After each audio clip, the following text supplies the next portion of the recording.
Okay,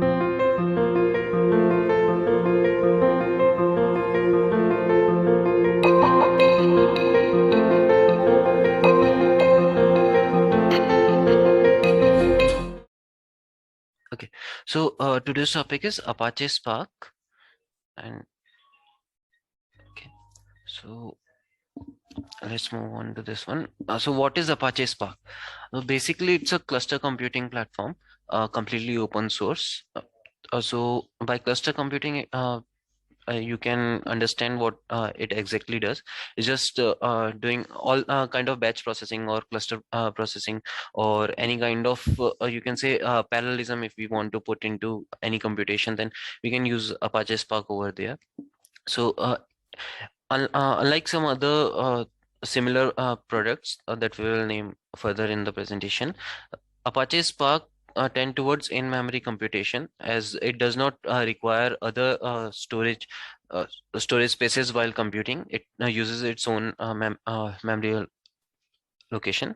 Then it is designed to cover a wide range of workload, that is uh, that the work that is in a batch, or the work that is provided by the applications, or it can even perform machine learning. It can perform interactive queries that basically comes under SQL, Apache Spark SQL, where it can perform multiple or some heavy SQL queries in batches. And along with that, it provides us with in between fault tolerance.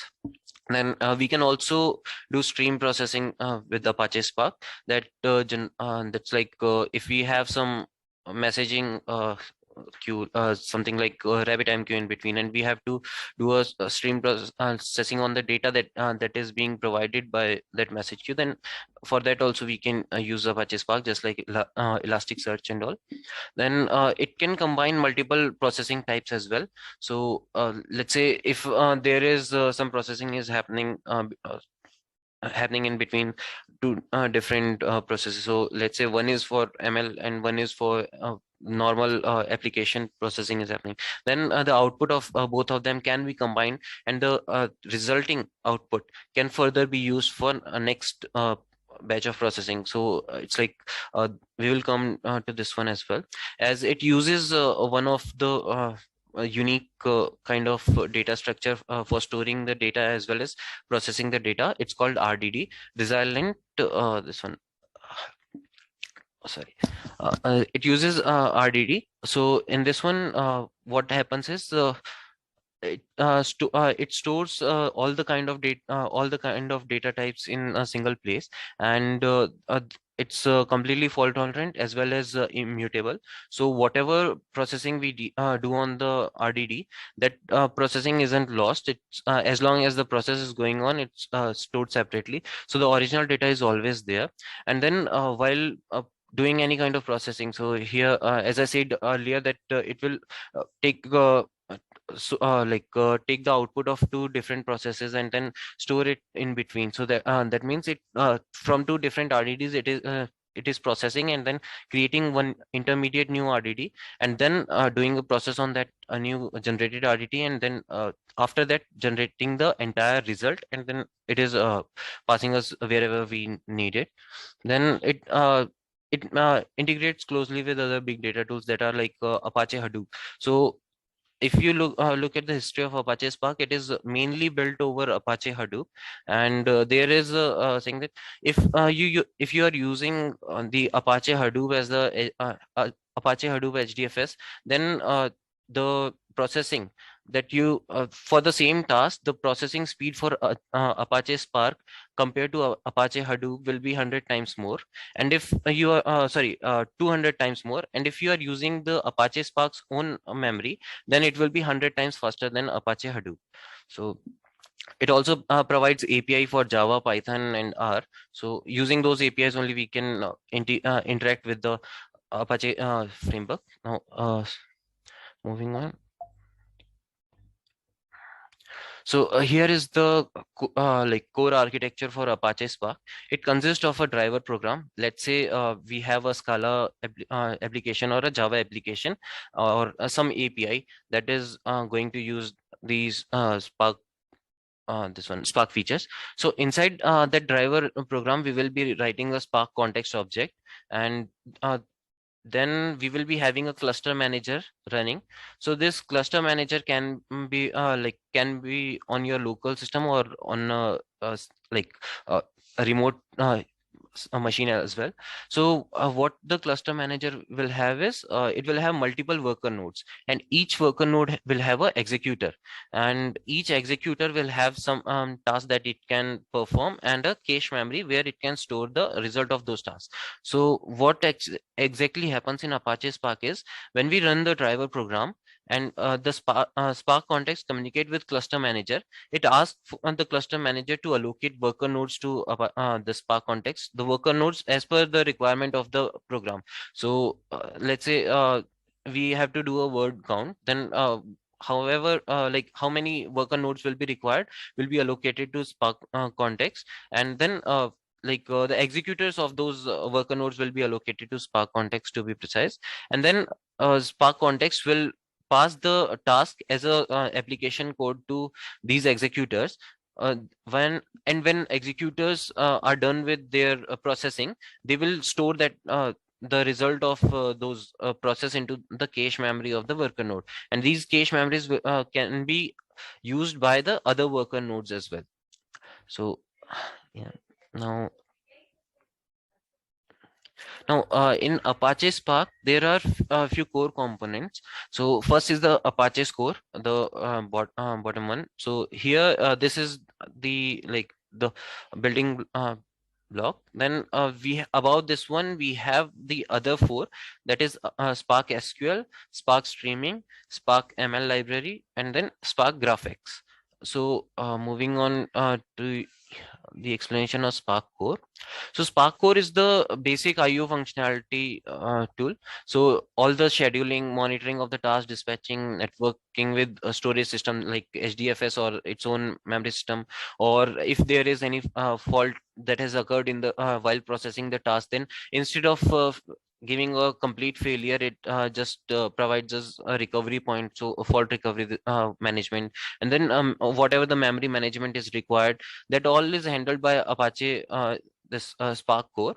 So unlike Hadoop, Hadoop needs an intermediate Amazon S3 or HDFS, so where it has to store the Spark core store its data in a spatial data structure, this RDD, that is resilient distributed data set. Now, why this RDD? Why specifically chooses RDD is because RDD is immutable, and here the whatever the records are there, they will be partitioned and stored separately. So in memory tolerant is also there, and parallel processing also we can compute. So this makes the things faster as well as more reliable compared to what we were getting earlier in Apache Hadoop. So now this RDD supports two kind of operation, a transformation and action. So these two type of operations we can say, as per my earlier example, where we have a ML application and a normal streaming application, and we are doing some transformation, doing some operation on them and taking their results separately, and then in later we are passing those results from both the processes to a single process, and then we are processing over that result data, and then forming a third kind of result, that is our ultimate result. So here the intermediate things doing some calculation or doing some division, subtraction, or concatenation, whatever is there, so intermediate things all are known as transformations, and the entire thing in a single batch, we can say it's called as action. So we will see it later in more clarity as well. Now Spark SQL. So SQL is one of feature core part of Apache Spark architecture, where it provides us with SQL queries. And in normal, when we are running SQL queries, we are generally running a single query, or if we have to run a very large query, then there is a risk that the query might fail in between. And if that happens, then there is no we don't have any this one fault tolerance over there. So if the query fails, we have to start from the beginning. So Spark SQL provides us with a fault tolerance in between. It divides the query into multiple parts, and then it divides the whatever the data set we have into multiple data frames. So data frames are just named columns, and the data according to them. So because of this splitting and then processing into parts, even though we have some queries that might take 1 hour to or 2 hours, or that might take a few days as well, if those type of queries crash in between, then Spark SQL provide us with the feature that we can continue from the big from wherever the fault occurred, and we can proceed. So if like the query is taking 2 days and it crashed at 1.5 day, we can proceed from the work whatever was done till 1.5 day, and then proceed to do only the half day left work. So this is the core feature that the Spark SQL provide to us. Now, now moving on to Spark streaming. So Spark streaming is just like what we have in the this one our Elasticsearch or any other thing, where we are just doing a stream processing. So it provides us with basic APIs that we can expose to what driver program, let's say some this one whatever the service we have written. So those service can have the Apache this Spark streaming APIs, and this way whatever processing we have to do that is going to be in streams can be performed using them. And why would we use this Spark streaming over other streaming? One is that because while processing, as it is using the RDD one, so sorry, RDD uh, data set, because of that, it makes the Spark streaming a lot faster, as well as a lot more reliable for fault tolerance, and the throughput is very high, as we can see. So now it can directly work on live data. There is no in between a pause of the data, or there is no in between like delay. Whatever we feed, like with very minute delay compared to other services, it can perform our whatever the processing is there, and then provide us with the result faster than any other like similar this one uh, application. Now, the data that can be processed from any file system or databases or any live dashboard, as well as it can be shown to the file system or database or the live dashboard immediately. So it's kind of it's just like we have a WebSocket system. So whatever the update is happening on some one system, it is reflected immediately on other systems. So something like that is provided by Spark streaming. After that, we have Spark ML library. So a Spark ML library is contains some basic this machine learning tools. So let's say there are algorithms that are there. So classification algorithm, regression algorithm, clustering, and collaborative algorithms. What the basic algorithms that we generally use for machine learning are provided by Spark ML library. Then whatever the feature extraction, transformation, dimensionality reduction, or selection of the features we have to do, all those featureization operations that we require from machine learning libraries, those are all provided by ML libraries via APIs. And then whatever the pipeline tools for constructing, evaluating, or tuning the ML pipelines, those all kind of tools are already there in ML library, and we don't have to install some separate plugins for that. Then the same thing, like for utilities, the learn and persistence, whatever we require in a normal ML library, this one application, all those basic features will be provided by Spark ML library through the APIs, and at the very easy this one usage. Then the best part about Spark ML library is that it can make the machine learning scalable. So unlike normal machine learning applications that we generally create, in those one we have something like the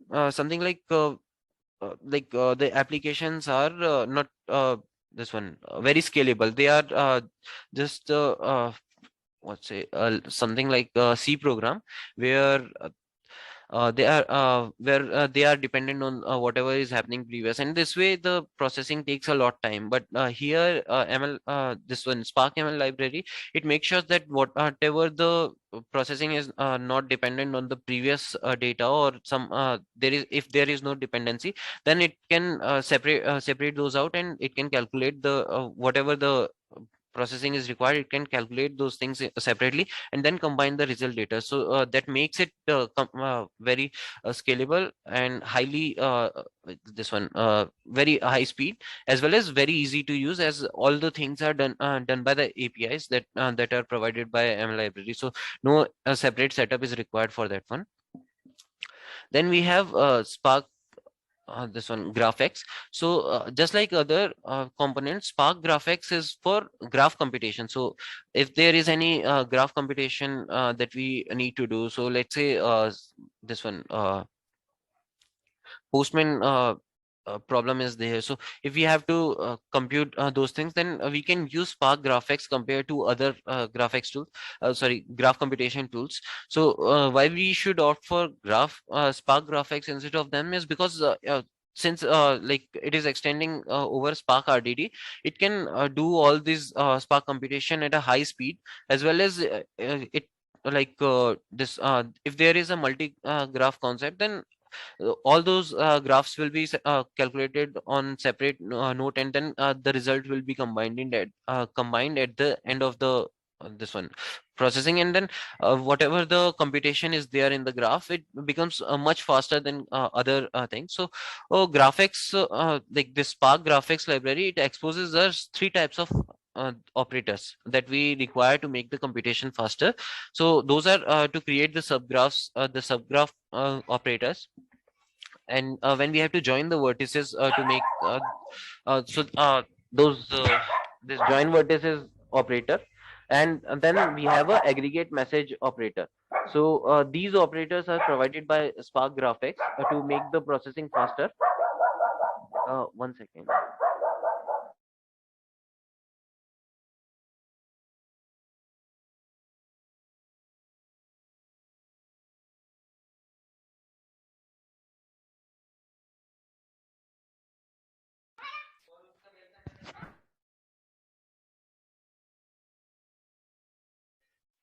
Yeah, so after this Spark graphics, like these four are the like components that are mainly working on the main Spark core component. So combining these components, it becomes a total.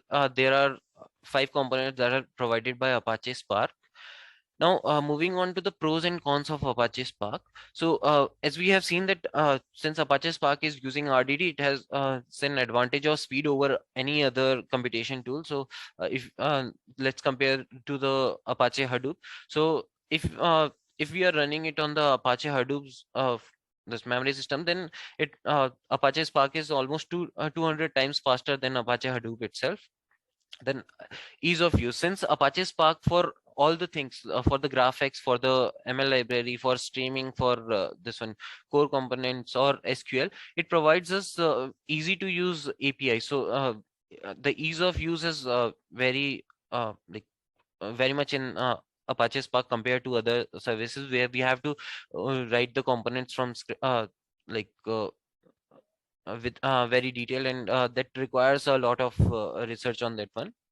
Then the analytics is kind of advanced as compared to any other tool that is out there. Then it's kind of very dynamic in nature. Then it supports multiple languages, so we can use it with Spark for we can use it with Scala, Java, or whatever is there. It has a support in almost all of the basic languages. Then the uh, talking about the powerful nature of Apache Spark. So Apache, even on a low quality computer, like with low resources, it can give a much faster, as well as much better result compared to any other present this one service. So uh, like increase access to big data. So there is access, like we can use this one Spark with the Amazon S3, HDFS, or like whatever the major tools are there. So with Google's data, this big data applications, we can use it with that also. Now, coming to the disadvantage, then there is no optimization process in there. So whatever the optimization you have to do, if you can do it from your side, that is fine, but there is no internal optimization happening. Now, the file management system is not very efficient in Apache Spark compared to other things. So, if we go for Hadoop, the file management system is much better than Spark. Then, compared to algorithms, then as I said in ML library, it has some basic algorithms, but the problem is it only has the basic algorithms. So, for for more complex algorithms, either you will have to write your own part, or you will have to import some plugins. So, and then small file issues are there. So sometimes when there are multiple files, but of small size, then the computation Apache Spark becomes very slow. So it requires that the file be of moderate size and moderate numbers. So those things are there. So there is no multi-user involvement in this one. So at a time, only a single person can perform whatever they want to do on this one, Apache Spark. Now, other similar technologies that are there to Apache Spark is Apache Hadoop. So Hadoop can be considered as a previous version to Spark only. So then Google BigQuery is there. Considering other technologies, Google BigQuery is considered the most favorite among them. Then Apache Storm is there, Apache Flink is there, Lumify is there, Apache Scoop, Elasticsearch, then Presto is there. So these like 8 can be considered as an alternative to Apache Spark. Now, coming to the hardware requirement. So while evaluation, the hardware requirement is not uh, that high. So for management host, it can have 16 GB RAM and 12 GB disk space to install. The same disk space for compute host, but only 8 GB RAM is required on a compute host.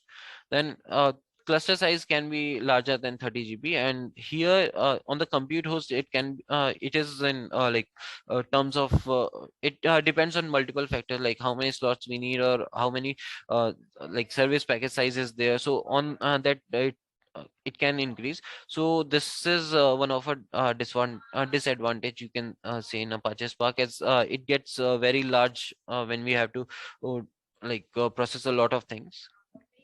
Similarly, when we have to deploy it on the production, at that time there are 8 cores required for management host, and only a single or more for compute host. Then similarly, 2.4 gigahertz for production as well as evaluation, or higher CPU power. Then for RAM, it requires at least 64 GB and 32 GB for compute host, and 12 GB is the disk space that requires. Even it's the 12 GB doesn't get used at all, but still minimum 12 GB has to be empty over there, else you might face some lagging in your system while doing processing. So now we can proceed with a small demo. So yeah, once again. So in the demo, what we will be doing is we will be doing a normal word count in this one. So here we have a sentence. So in this one, if you see, each word is right now individual word, like only one instance of each word is there. So it should say give us that. So now initially what we have to do is we have to install the Apache Spark on our local. To do that, we can run a command of brew install Apache Spark. So when we run the brew install Apache Spark, we can after doing that, we can access the Spark using the command Spark shell. So once we run this command, uh, s- Spark shell server gets created. So one second.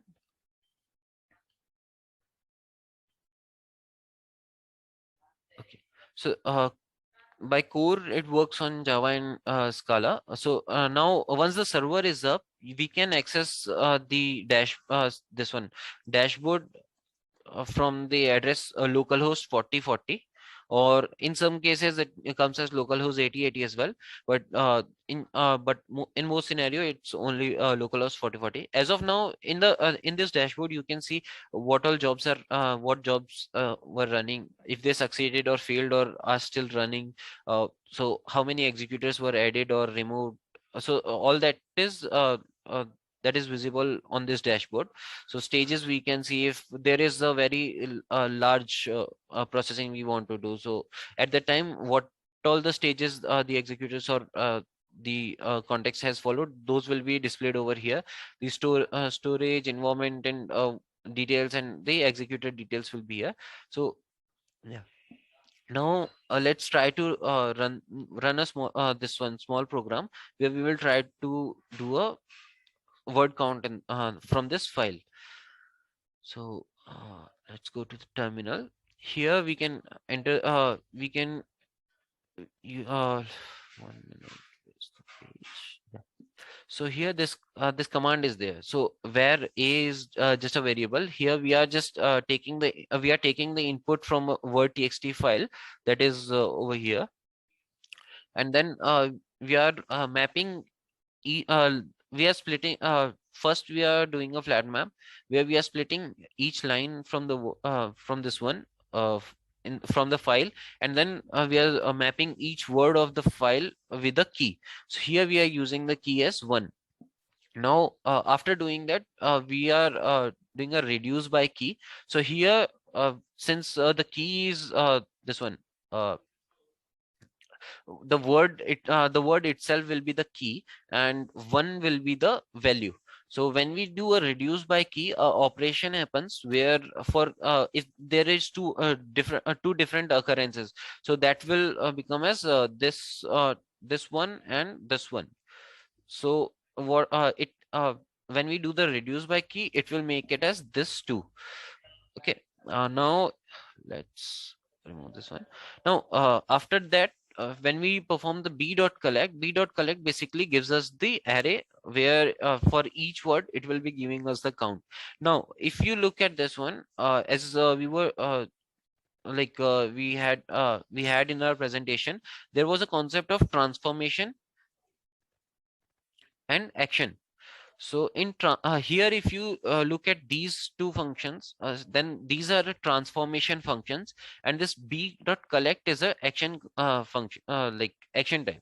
So action type means it gets the result for all the whatever the process has happened, and in transformation it just provides us a intermediate this one uh, result. Okay, so first let's see what will be the output. So we'll just copy this command.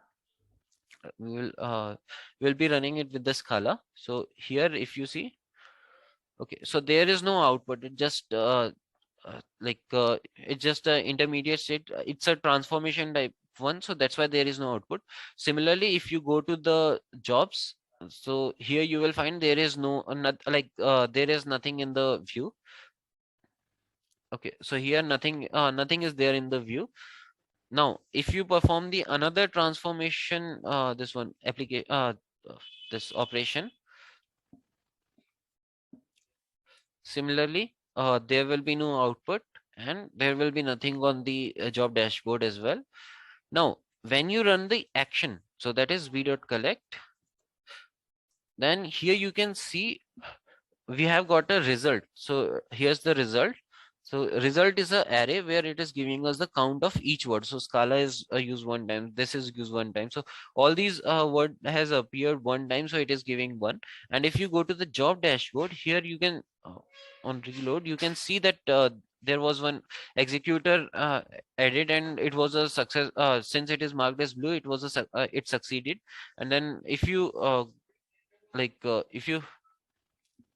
if you go to this one, then you can see here first this one first the map transformation happened, then the collect action happened on that one.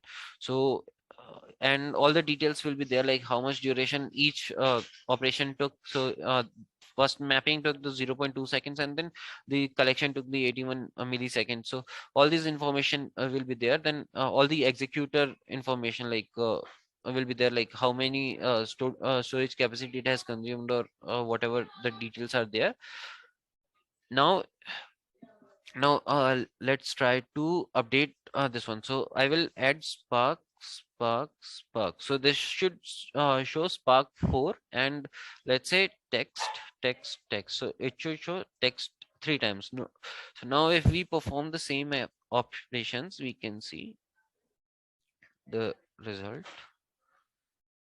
So here we can see that Spark 4 has been Spark has appeared four times. So here it's giving Spark as 4. Text has appeared three times, so it is giving 3. And if we come to the this one job dashboard, then another job ID 1. So the second job that we ran, it this will be the details. So it took it 48 milliseconds to complete, and then it had two total steps. So both the stages completed, so all those details will be there. So here you can see on the timeline as well that at this particular time the job 0 was occurred, and at this particular time job 1 had occurred.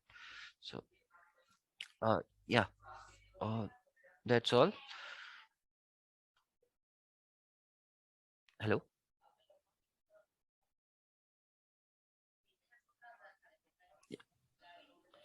1 second.